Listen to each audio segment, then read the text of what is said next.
Hello and welcome to the Dr. Ayaz Safi podcast. In this episode, I'm delighted to be joined by Dr. Angela Kumah. Angela is a teaching fellow at Keele University and have recently completed her Ph.D. at Birmingham City University. In this episode, Angela and I dive into a deep conversation, power imbalance in higher education, Western bias, racism, decolonizing the curriculum, and Dr. Kumah's journey as an international student and now working in academia. We also delve into the health inequality in diverse communities and talk about Dr. Kumah's research. Hi, Angela. Thank you for joining me. Hi, Safi. Thanks for having me on. Angela, I want to start with you sharing a little bit about your background, your educational journey as an international student, especially from a BAME background. What were some of the challenges you faced and how did you kind of tackle them? Right. I'm currently a teaching fellow at Keele University, and I teach in the School of Medicine. I teach public health, both to undergrads and postgrads. And my background is in clinical psychology, so I'm a psychologist by profession. Sort of branched out from psychology a bit now into public health, which we can talk about later. But my educational background has mostly been in psychology. So I'm from Ghana. I've lived most of my life in Ghana. I moved to the UK for school, and my undergraduate degree was in psychology. My master's degree was in abnormal and clinical psychology at Swansea University, and then I came back to Birmingham City University to do a PhD in public health. So that's a bit of my background or my academic journey so far. Thankfully, I'm done with my PhD, and That's impressive. We'll talk about that later today as well. Yeah. yeah, and yeah, I suppose the first thing to say was that it's been quite an interesting journey. Moving from Ghana to the UK and having to get used to a whole different educational experience. I'd always thought I'll go to school in the US, so my thinking and everything around education was geared around being in university in the US. But I happened to find myself in the UK by God's divine intervention. So, grateful for that. And I came to do my master's in 2017. Did come before. I was already here for my master's in 2017. I lived in Right. Wales, in Swansea. I enjoyed it. It was a very different feel being an international student. But there were lots of other international students around me. I Yeah. had a good community of friends. It was a bit difficult getting used to the educational system, working around things like plagiarism and stuff like that. I actually got caught out on plagiarism for my first essay, and it Right. was the scariest experience of my life because I mean, I thought I was a really good writer. I thought I knew what I was doing, but apparently it's very different the system in Ghana from here. But my university was very gracious with the way they handled the entire situation, and even though I missed out on my distinction by few points, Oh, which okay. I'm still bummed about. But I'm here now, so it's You've gotten irrelevant our to welcome anything at this dismissed. point. Exactly. But yeah, those were some of like the beginning struggles. I don't think I struggled too much assimilating. I'm not averse to change. If I go into a new environment and there's something that I have to get used to, I welcome change. I mean, I won't say I like it. I welcome change. So when I'm in a new environment and I need to adapt, I kind of get used to it quite quickly. So I don't think I struggle to fit in or get assimilated with the system and all of that. So it wasn't that bad. I quite enjoyed my program. I had the opportunity to do a placement while I was on there. So it was just a 1 year master's, but I did a placement in a hospital. So I was working with motor neuron disease patients and administering cognitive tests. I volunteered as well, dementia care. So at least in Swansea, there were lots of like amazing opportunities to kind of volunteer or do some kind of placement or internship while you were doing your master's. So that was really helpful for also getting used to the system of work here. And then what I did work as well, getting to the end of my degree, I was a peer writing advisor. So Okay. basically, I went with the university with the academic success program. So when students had essays, they'll bring it to me. I'll proofread. I've warned them against plagiarism because I'd experienced it before, so I was in a better position to Yeah. support people. But I suppose my outlook had always been that okay, if I've been through it and I can make things better for another person, by all Mhm. means, go for it. So that's why I took up the job, and then I came to do my PhD. I went back to Ghana in 2019. Right. Came back in so January 2019. I was back in Ghana. I came back in September. I got the opportunity to come and do a PhD at Birmingham City University. Mhm. So I moved back to the UK. Um, yeah, and that's where I met you. So Yes.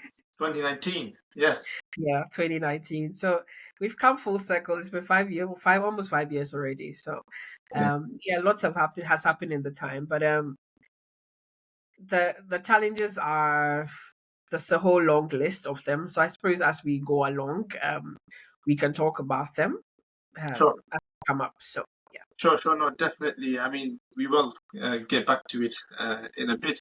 And Angela, I think you are now in a Keele University as a teaching fellow.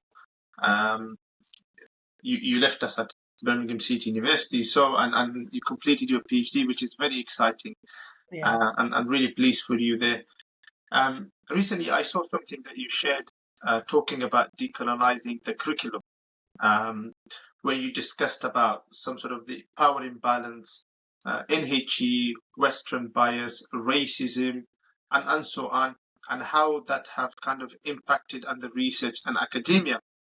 Mm. If you don't mind sharing a little bit more on that and any specific examples of like why is that problematic and why do we need that decolonizing the curriculum as because now seeing and working in different institutions, I see more and more universities are kind of adopting the decolonizing approach.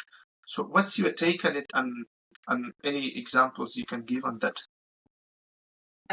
So I had to take a class for my undergraduate public health students on decolonizing the curriculum as part of our population research Yeah. curricula.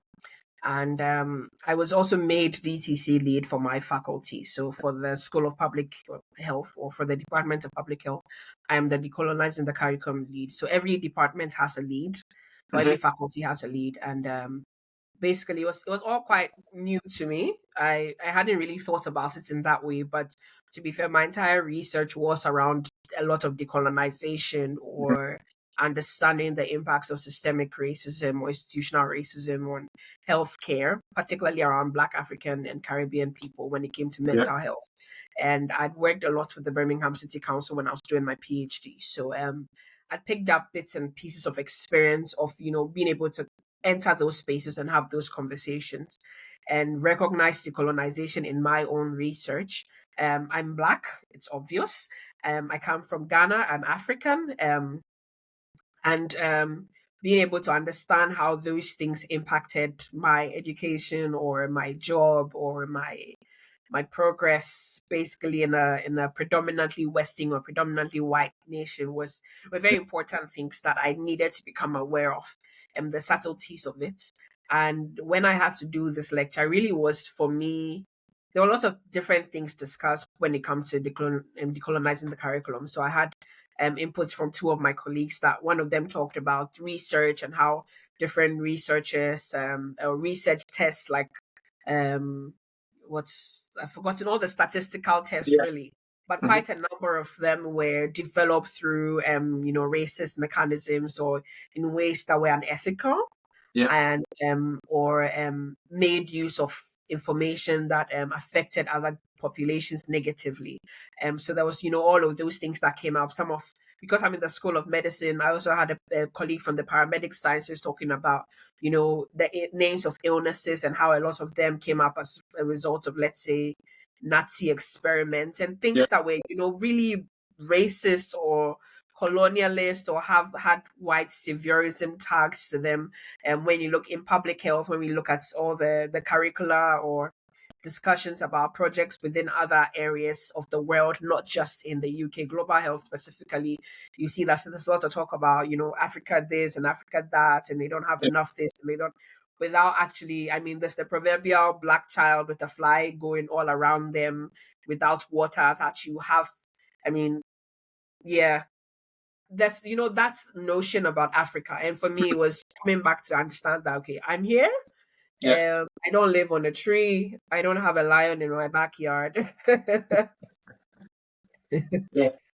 And all of these things that kind of you know, all of these ignorant thoughts that have been perpetuated. But really beyond that, that's the basics of it. But in academia and an institution of higher learning, how do we incorporate more of an understanding of how all of these positions, positionality, cultural humility, being able to understand that people don't just come up from under a rock. There's so much Yeah.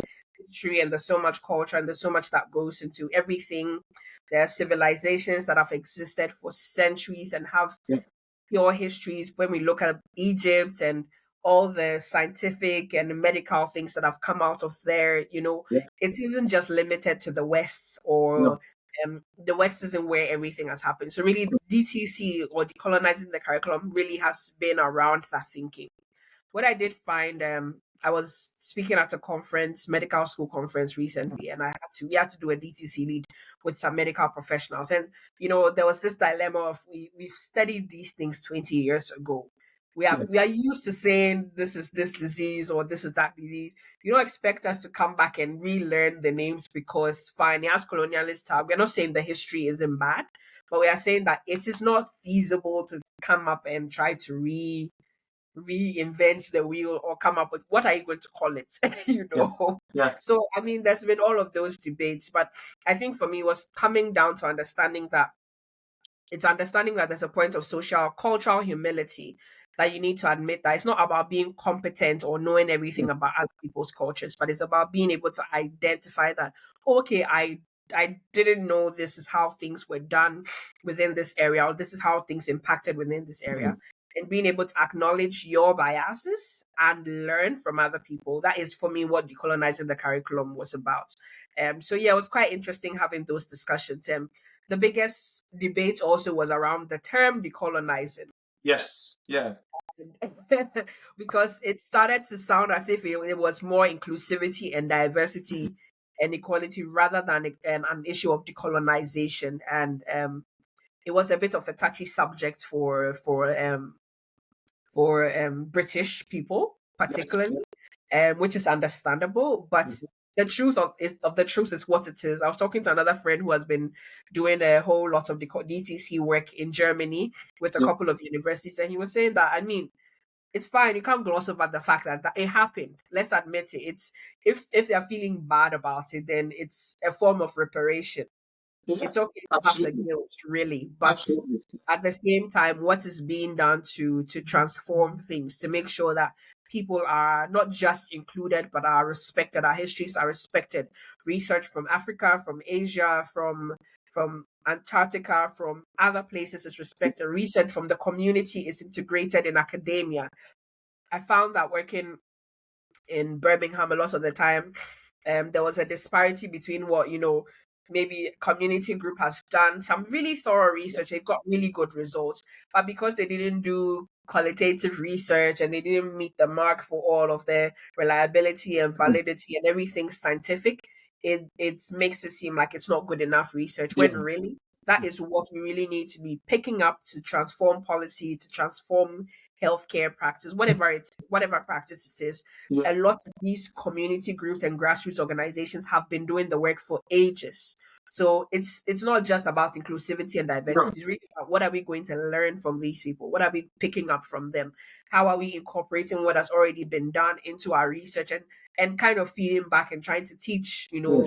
learn from both sides. So really, for me, that's what decolonizing the curriculum really is about. It's not about inclusivity and diversity. We've broached that subject over and over again. That's not what it is. It's Absolutely. about being able to understand our biases, not just be competent about other cultures, but be able to recognize, okay, this is where we fall short and this is where we need to include others. Yeah. And I think that's a very important point, like, especially that understanding our biases and then kind of working together for everybody, that appreciating the diversity, and then providing an inclusive approach and an institution to everybody where they can excel. Like, for example, where you came here, for example, as an international student, when you mentioned earlier, yes, you had your own challenges and you had your own strategies to overcome those challenges. But here you are today, educating both international and home students, for example. And that's because of the expertise that you have and the knowledge and the understanding that you have, for example, now. And you are competent enough to do that. So there is definitely, I think, a scope for that to further improve and progress. But as a young Black woman in academia now that you are in, for example, what has your experience been like navigating, through different spaces that have historically excluded or marginalized certain groups? For example, how can institutions better support diverse voices such as you, me, for example, and so many other people, especially given that, now they're focusing on the decolonizing aspect, for example. So how can our voices be heard and then implemented? It's a bit of an interesting one for me. The first thing I'll say is I always used to say that I didn't know I was Black until I came into the United Kingdom. I just thought I was human. I mean, I saw people from different races all over my entire life. By God's grace, I come from a background where I at least got to travel a bit, so I or experience more diversity even within my home. So it wasn't. It was never an issue for me until I moved to the UK and realized that, okay, I'm Black. It's a thing. Now I have to be conscious of all the things that come with being Black in the United Kingdom.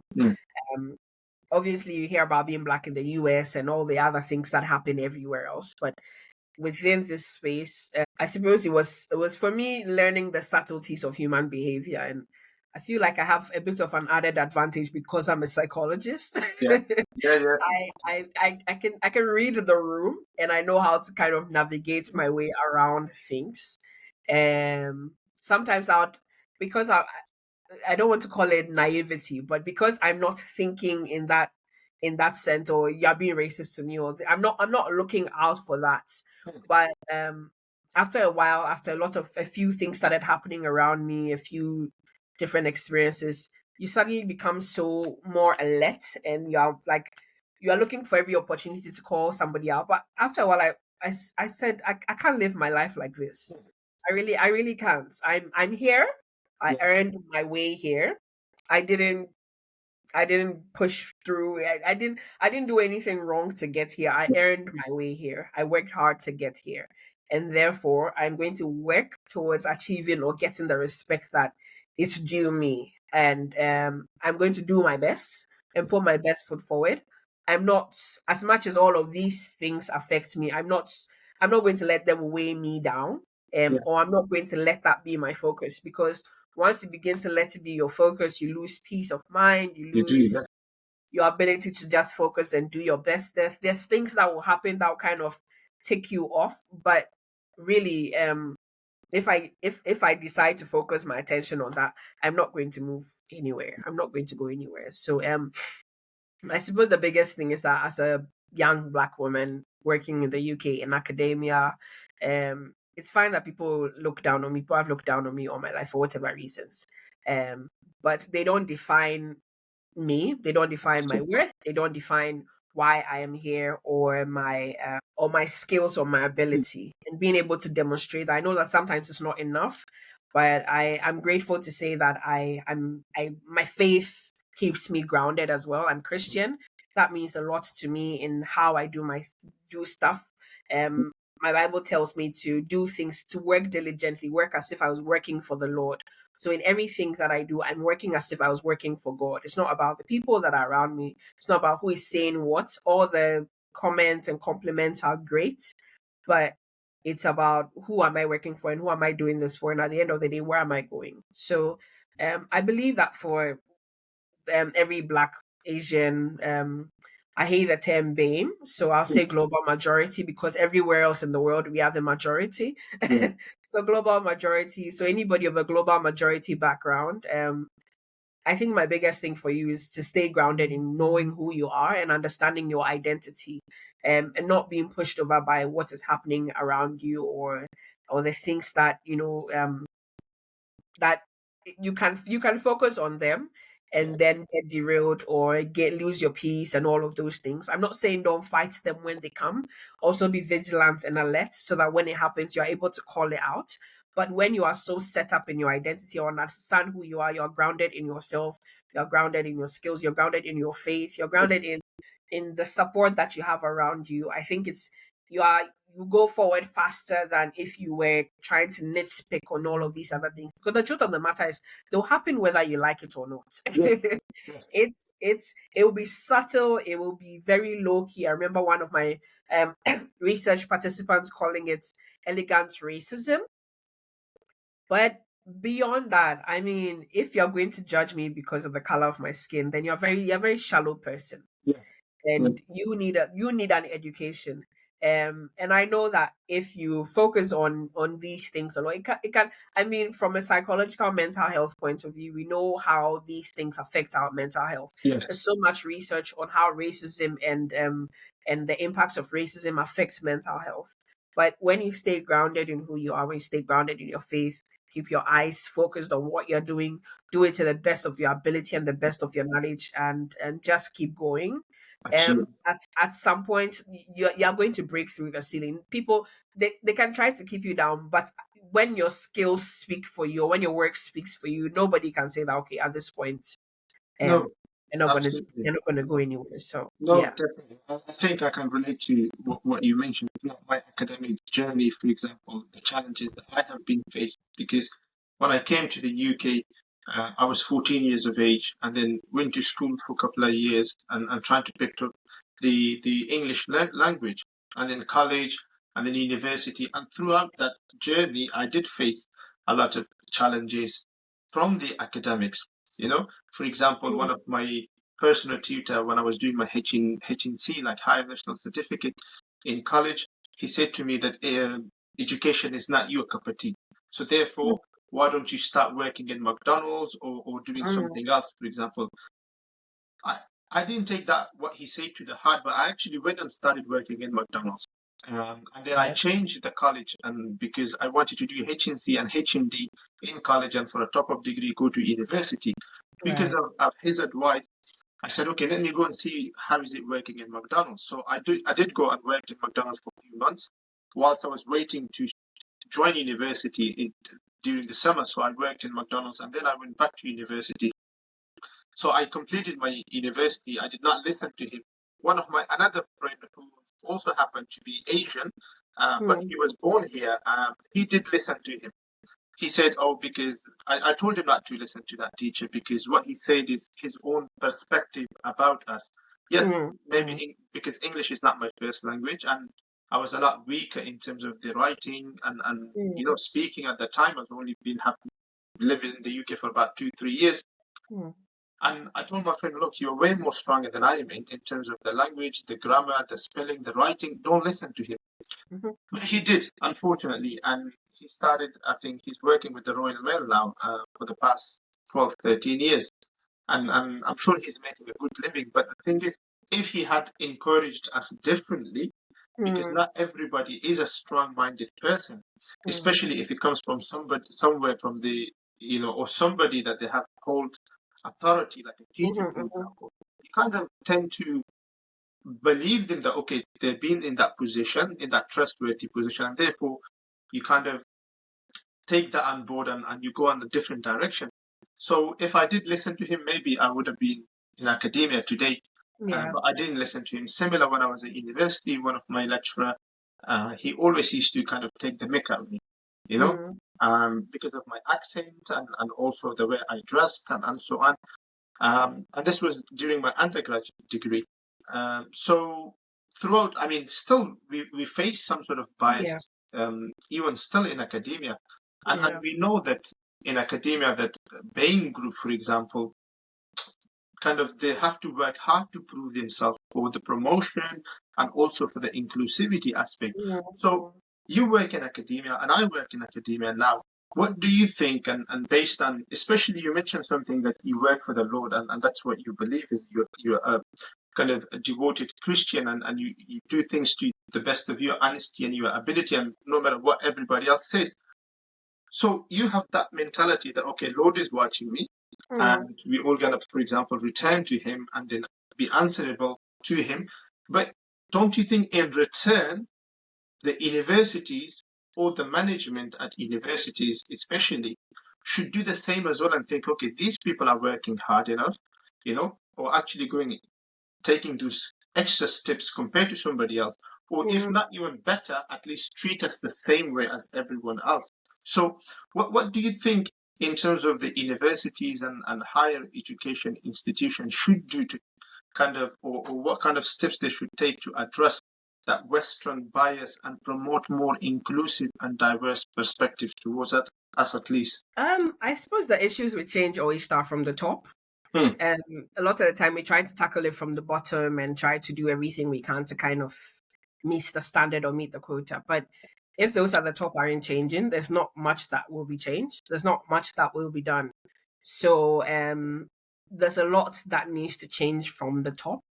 I know that at Q, there's quite a good, we have like a BAME network Right. where different global majority, and I think they've been thinking about changing the name, can come together and, just discuss some of these things around promotion and actually get support. So there's a whole group of us. So it's not, when it's just one person, a lot of the time it's easier for them to be beat down. But when it's an Yeah. entire group of people that have come together from different walks of life and say that this is what I deserve. I have worked this hard for this period of time. There's more power. So I know that here at Q we have that. So we have that group of of researchers or that network where even if you didn't have information. So I remember going for a meeting the first time, and I just started my job. I wasn't really thinking about promotions and stuff. I mean, eventually down the line, by the moment I'm like, okay, I'm just getting in. But hearing out all of these things about this is somebody's experience around promotion, and that was somebody else's experience, and what they did, and these people coming together and inviting somebody from the college to come, or from, let's say, HR, for instance, that is in charge Hmm. of promotions, to come and have a conversation around, oh, this is the progression, and then us asking them questions and saying, this is what happened, and this is what we are holding you accountable for, was a good way to see that people were being held accountable for actions, or there was somebody that was there to say that, oh, okay, we are sorry we didn't do this well. There was that open line of communication that was beginning, and that was because an entire coalition of people had been formed, not just to fight the system necessarily, but to make sure that people were getting their worth, or who are getting the support that they needed. Also, I know that there are a couple of other, or like other departments, or we have like I think it's a race equality lead, but really somebody that speaks with a lot of the people on the top and kind of sits down and educates them, and they have to be mentored and go through that process of really understanding what it means to be more diverse, be more inclusive. And to be fair, at the end of the day, it's about fairness. It's about recognizing that the fact that we're from different places, or English is not our first language, does not mean that we have not achieved a high level of educational Hmm. capacity, or skills, or knowledge from the field, or even our lived experiences cannot bring a lot to the table. So at least I know here that there's quite a bit of that goes on, and I kind of see it, and I think that that's what should be happening. That the the people at the top should take the initiative to want to learn, because when we see that you want to learn, or you're willing to transform your thinking, then we know that, okay, there's progress that is being made. As to how quickly it will be done, it will be slow, because we know very well that it's, if we lived in America, we know that, okay, it's in your face racism, or in any other part of the world. But here it's so subtle, that you Yes. can easily miss it, and if it's not brought to your attention, and sometimes even they do not recognize that they are being racist, because it's the systems that have been put in place that kind of perpetuate those what do you call it, practices. Yeah. So I mean, it's not even in their awareness that, oh, what I just did was excluded an entire group of people. They're not thinking, they're not thinking about it. It's what they came to meet. It's what they dealt with. So sometimes, in all honesty, there's that, but it's how do we deal with it? How do we come to the table and have equal communication or proper communication? Say, okay, this is what we are doing well, and this is what we need to fill in, and this is what we need to work on. Because the truth is that there is work being done. We can't pretend like people are not doing anything. I No, think sometimes that's the problem. We act as if it's a whole horror show and nobody's offering any support, and we are on our own, and sometimes it's really not like that. There's people that are actively doing the work. I think it's yes, important to recognize those that are doing the work. It's important to say that these people are working towards offering a more inclusive and yeah, more healthy work environment where people grow professionally, and then kind of let those people lead the conversations rather than have people who have no idea about it either, because absolutely. people are doing the work. I think it's unfair if we make it seem like nobody's people are working tirelessly to make sure that these systems are uprooted or turned around. Thus the decolonizing the curriculum conversation, somebody had to come up with it and say that something needs to change. But as to how quickly the change will happen, that would depend on a lot of communication, a lot of Yeah. conversation, and a lot of open dialogue. So, yeah. I think you kind of hinted into my next question, in a way, into your conversation, like, the change that is happening, especially you mentioned about the certain groups that's now happening at your institution, for example. And also, generally speaking, in academia, the change towards decolonizing the curricula and promoting equity, these things are happening, but still there's a lot more to be done. And I think with time and also more people coming into academia from diverse backgrounds, or at least they're getting some sort of opportunities, I think things will start to shape for better. But what are your hopes for the future, and how can people get involved in driving that positive change? Um, that's a big question. I suppose my hopes for the future stem from like all my backgrounds, all my professional experiences, with mental health, with psychology, with public health, with healthcare in general, with community support, with resilience. Yeah, That's one I definitely want to talk about. So my research was on using a salutogenic or yeah, an asset-based approach to improve mental health service delivery within Black, African, and Caribbean communities. And one of the biggest things that came up in my research was resilience, and how we have been forced to be resilient, not because resilience is a bad thing, but because it's the only way we can deal with the racism or the discrimination that comes yeah, our way. And that was quite key for me in my thinking around how to support different communities, different groups, different institutions, different groups of people. And I start from there because it kind of links everywhere, whether it has to do with public health, psychology, community yeah, development. There's elements of resilience that have come through because of how different groups of people have been treated. yeah, Um, so in the future, where I see this going and where I think other people can come into support is, first of all, as an academic, teaching in a university, knowing very well the influx of international students that has come through yeah, over the last 3-4 years because of the changes in immigration. It's changed again. Things are transforming. There's more tension around finding jobs. All yeah, of the current climate around immigration in the UK, I think that academics need to be more compassionate around supporting students. I don't have as many, well, I do have quite a number of international students, but when I worked at BCU, there yeah, was a whole range of students that came from Nigeria, from Ghana, from different parts of West Africa, that also came from South Asia, yeah, that required extra support, that required extra compassion, that required extra empathy, because for them, education was a route of immigration. yes, For me, it was very different. I came to school in the UK mm, because I could, by God's grace, could afford it. Or I had always known that I would go to school outside of the country. So it wasn't necessarily a route of immigration for me. It was me furthering my education. So when we talk about decolonizing the curriculum and my positionality, for instance, it was me recognizing that this is my privilege and it's yeah, not the same privilege other people have.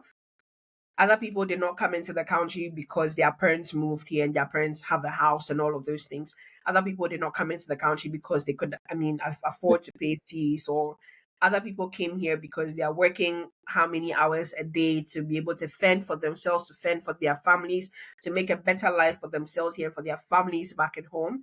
So being able to think around that as an academic, as a professional, as a teaching professional, is really important, because um recognizing all of these things and all of these little issues is part of cultural humility and understanding why Yes. people are here and being able to support them in the best way. So I know that, okay, this, when they came to class and they slept the entire session, it wasn't because they thought I was boring and did not want to engage, or they are unable to meet the quota, or all of these things.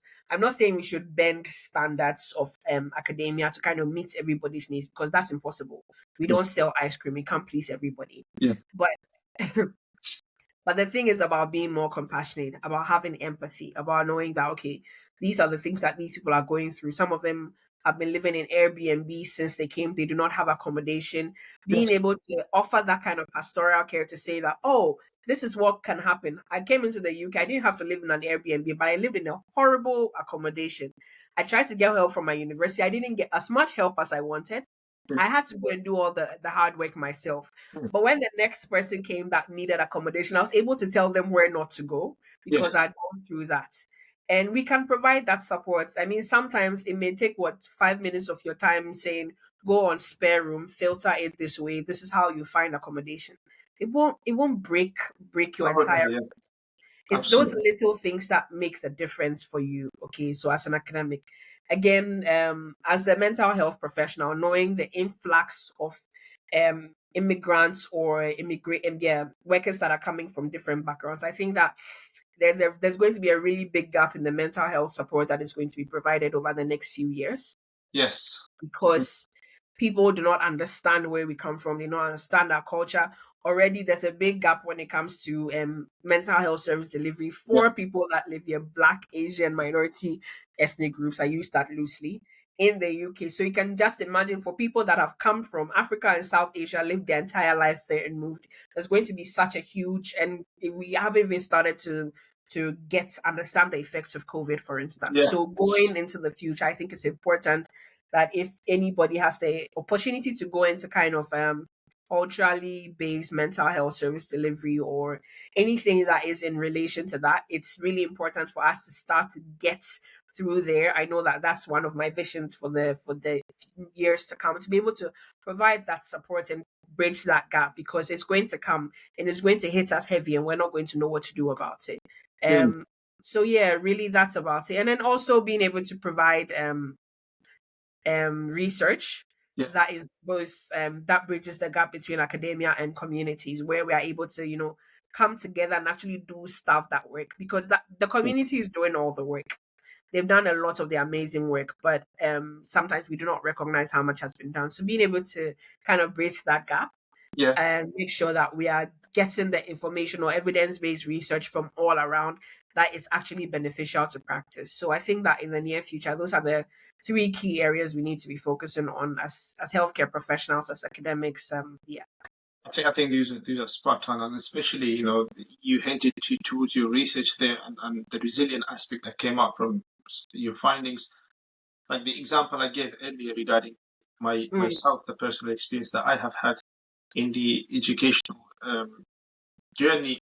If I was not resilient enough, like as I said, I yeah. wouldn't be where I am now. And I think that's very, very important, for some people to receive that support, because not everybody is going to be resilient enough. Yeah. Confidence is another factor. And then again, maneuvering to find the things, that the culture is different here, the system is different. And especially if you come from another country, everything is new, from the food, from Yeah. sleeping time, everything becomes new. Yeah. Especially education system, like for example, lots of students, they come in here and then they're finding the system completely different Yeah. to their country, and also the way it's been communicated with them as well. Yeah. And then here, the academics or the other teams, they're Mm, not taking any responsibility for it, because they're saying, "Oh, our job is just to teach them, and they pass the assessments and go yeah. away." Yeah. So definitely, I think one can hope that things will work out for the better and that positive changes will happen Yeah. with the time, or at least we will try to kind of Yeah. talk about it, do the research, and spread that awareness. You know, Yeah. Yeah. you talked about some of the findings from your research, and if I could remember correctly, your research was focused on the health inequalities in diverse communities, particularly focusing towards the Black African communities. Mm-hmm. So, any more findings, key findings that you could share with us from your work, and how could that finding be then utilized to improve the public health practices in the UK? Really, So I suppose the biggest finding for me was the method I used. It was Mm, called appreciative inquiry. right? And it's mostly used as an organizational development model. So it's one of those things where you kind of go into a workplace and say, okay, we're trying to improve services. So rather than ask people, okay, what's wrong and how do we fix it, we Mm, ask people what's working and how do we capitalize on what's already going well to improve service delivery. And I remember I always thought about doing something asset based or positive psychology related when it came to talking around mental health within the Black community. Because a lot of the time when you read papers, it's more okay, there's stigma, there's discrimination, Black people are more likely to be institutionalized, Black people are more likely to be schizophrenic, all the kind of negative PR that you get around Black mental health. And it's not that all of it is not true. There's research to demonstrate that. There's also research to demonstrate the stigma and discrimination that occurs within racialized communities or global majority communities because we do not talk about mental health as yeah. much. It's Mm, becoming a subject that we are becoming more aware of, or we thought about it in a different way. So yeah, being able to use appreciative inquiry for me, it was about saying that okay, this I'm Black and I know that there's so much more to the Black experience than just stigma and mm, discrimination that is already in research. What is it about Black culture, our food, our arts, our music, our sports, our family relations, our values around hard work and all of those things that indeed do support mental health and including resilience as well? And how do our social networks, our culture, our ability to empower ourselves in spite of all the things that we have gone through. I need not go into the history of Black Africans and Caribbeans and slave trade and all the horrible things that have been perpetuated within these communities. So for me, it was really finding out what works. So that's why I found out from appreciative inquiry. So it comes up asking what's working, what works, and how do we capitalize on it. And it was quite an interesting discovery talking to yeah, community members and just asking how does your food, your music, your art support mental health? What have been your experiences of service delivery? But first, starting from what is working and yeah, what is good about being Black, what's exciting about your culture, all of those things. And it gave a very different outlook to the kind of responses I got. yeah, Of course, there were negative responses all around the difficulties that came with being Black in the UK, accessing mental health support, all of those things. But there was the excitement of being able to celebrate Black culture. And for me, that was the most important thing, that we're able to come to a conclusion where we say that, you know what, we are an amazing group of people. And our culture is being picked up everywhere. The way we Afrobeats, the way we eat, the food, all of that. yeah. It's great, but how about including it in mental health services to make services more culturally sensitive? Mm, We're not saying we want rice and peace every time we go into hospital. That's great. That's not what cultural sensitivity is about. But it's being able to diversify. And let's say when there's mental health support that is needed, it's not just about medication or just CBT, but there's art based therapy, there's other forms of therapy that kind of engage our cultural backgrounds or senses and motivates or improve healthcare. But all of these are incorporated in whether it's NHS or what you call mental health services, community services, all incorporated. So talking with community members, getting their views and figuring out, okay, if you had to change services, what would you change? And yeah, then feeding that back to service deliverers was quite important. Because service deliverers also were able to say that, okay, we are already doing all of these things. However, this is how we can improve services. So it wasn't another blame game kind of research. I think that's what I liked about it, that we didn't go in blaming anybody or saying that this is what's wrong, but we went and saying that okay, all of these amazing things are happening. That's great. How do we improve on them? And if there are gaps, how do we make use of what we already have to fill the gap? Okay. So I suppose the biggest findings were around being able to get that community collaboration, also talking about resilience and its impact on the way we relate to mental health, and why racialized communities do not seek help Yeah. for whatever service, whatever healthcare services, because we do not trust the systems, and we have been desensitized to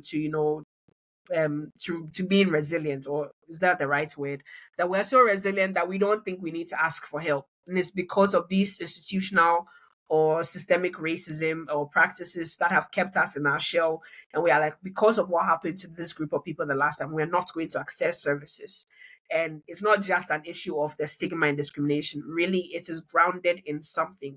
So even though resilience is good, resilience is also the reason why we do not seek help. And how do services kind of work around that to improve support? So it was quite a lot of interesting findings. I could go on and on, but yeah. Well, honestly, it's an interesting topic, and I think I had the pleasure of kind of going through it and just prior to your Viva, and I thought it's such a needed topic, and the research findings. And I think hopefully when it comes out more like publication wise and so on, it Yeah. will make a well informed practices, and policies, and hopefully you would kind of the community services will improve based on that findings. And I think that's what we need, isn't it? Like talking about the whole thing in this episode since the beginning, like Yeah. decolonizing, and also informing the communities based on what you have done, and you have that connection. For example, you are from that community, and you know it better than anybody else.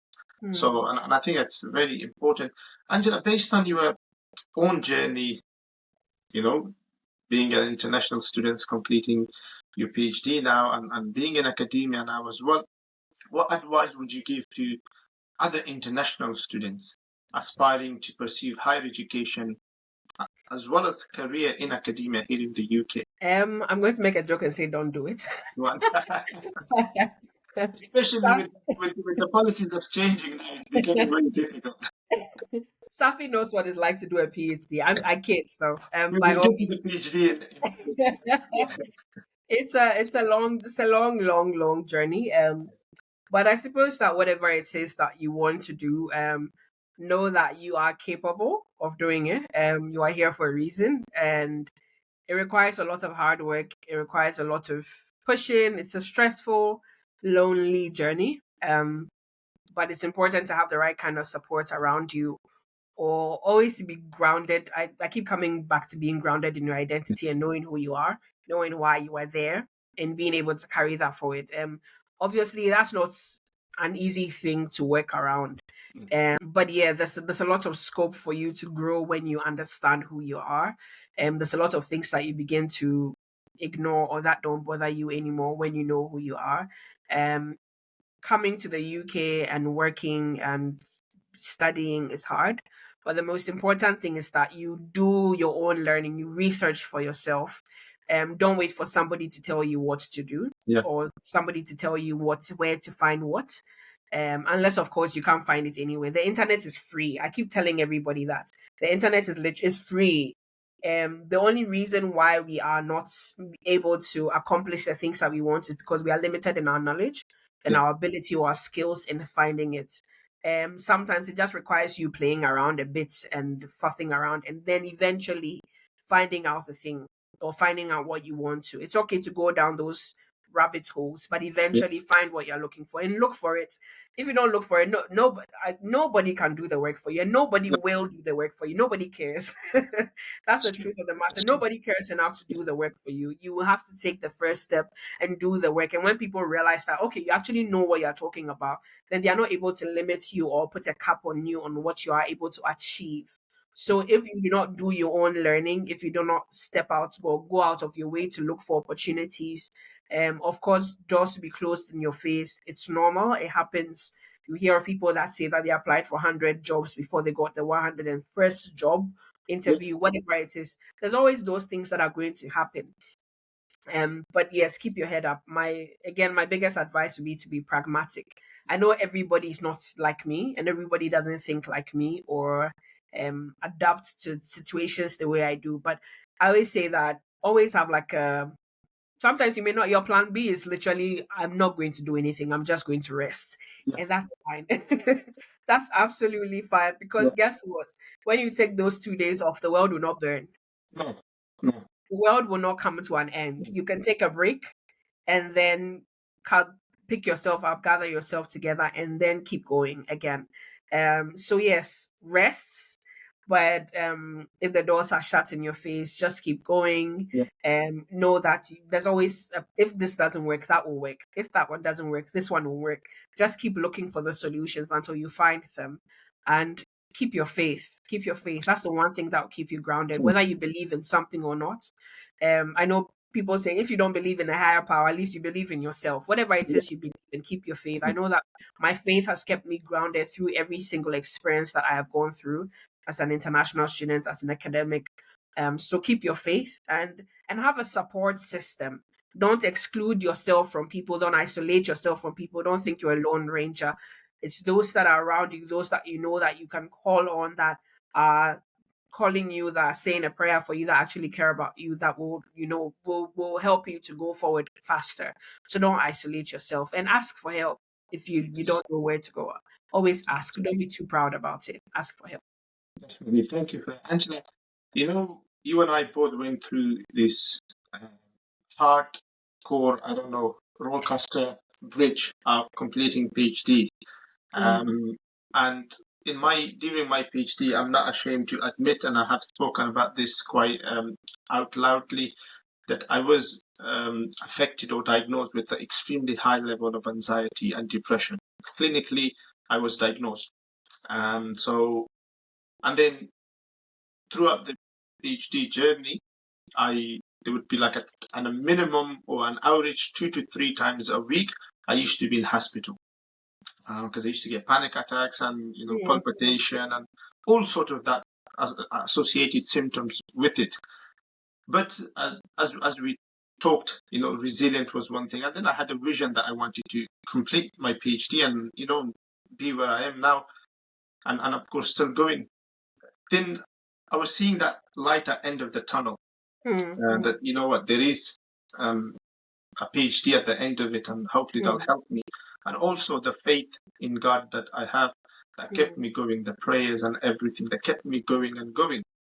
So I remember there would many occasions where I would be in hospital till 4 o'clock in the morning.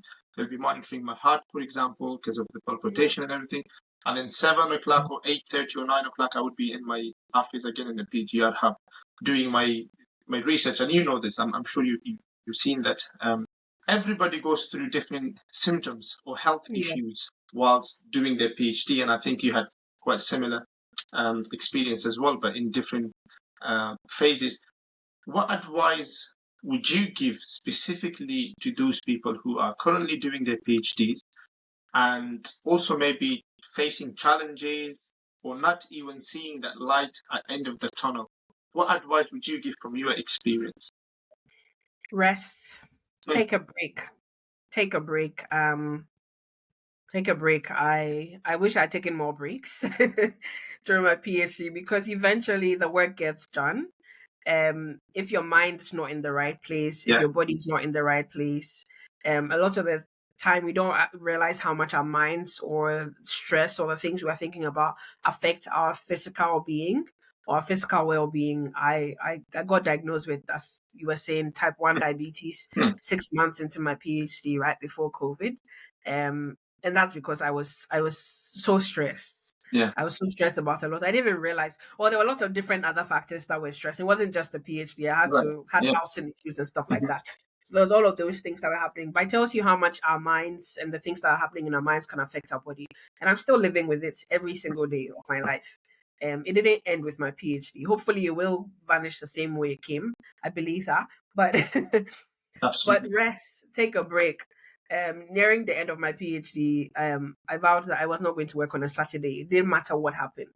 On a Saturday and on a Sunday, and Sundays maybe after 6 o'clock, because I would go to church earlier in the day. But on Saturday, it doesn't matter what's happening. You will not find me working, just because I was like, I need to give myself a day off, because I had a life before the PhD began. If you can afford, take a break. take a break, take one day off where you are doing absolutely no PhD work. Will you be thinking about the thoughts? Yes, by all means, they'll still be running through your head. You think that you're going to miss out on stuff. If you are so worried about it, pick your phone and record a voice note of you saying, Yeah. because brilliant ideas come when you're doing absolutely nothing. Pick your phone and record something. And then when you are in the mood to write or in the mood to read, do that. But rests. I cannot, Safi, you cannot stress that enough. I cannot stress that enough. Rest and don't isolate yourself. I know that it's such a lonely journey that it's very easy to go into your shell, to go into a corner, and to just be on your own and try not to get, because people, it doesn't matter how hard you explain it. One person's PhD journey is different from the next one. Yes. I can explain to you what I had to go through. Safi may not, I may relate on a bit of a level, but not as much as, Yeah. experience is different from mine. So rest and don't isolate yourself. Surround yourself with people that love you, that care about you, that can read you and see the days when you say that you're fine but you're not, and can just take you away from your work. Have a good support system. That's important. And yeah, keep your faith. Absolutely. And I think, the similar advice I would kind of emphasize as well. Sometimes your own family do not understand your PhD-ness, because they haven't been through that bridge, and it'd be like, to them, it'd be like another academic piece of work that you're going to do, and then maybe graduate, and then they'll come and cheer for you, which is great. Yeah. They will support you. They may not understand the struggle that you go through. So therefore, as Angela said, do not isolate yourself. I did not isolate myself, for example, during my PhD. I have great family support, and which I'm grateful to God for that. But also, some of the other things that really helped me during my PhD journey was exercising regularly, participating in physical activity. And whilst I was there from 9 till 6, or sometimes 7:30 till 7 p.m. in my office, I would embed 3 or 4 breaks every 2 hours, 5 to 10 minutes, and go outside and walk around. Because my PhD was in physical activity, health and well-being, and behavior change. So from that angle, I had that expertise that this will help me. So that exercising really did help. And again, having that faith in God or higher power did help me, and as I'm a Muslim. And definitely pastoral care would have been better for me in my case, but I think depending on your supervisors, you may have a great support. So keep going, whatever you are doing for your PhD. There is a light at the end of the tunnel, but do take care of yourself, because your health is your wealth. And as long as you have that, you can do PhD, you can do many other great things. So Dr. Kumah, thank you so much for your time and providing this much needed insight, especially about your journey and the power imbalance in academia. So thank you for that, and I really appreciate your time and your input today. Thank you very much, Dr. Ayaz, and thank you for having me on the show. And I hope people pick up a lot of lessons from it. It's a pleasure to have you on. Thank you.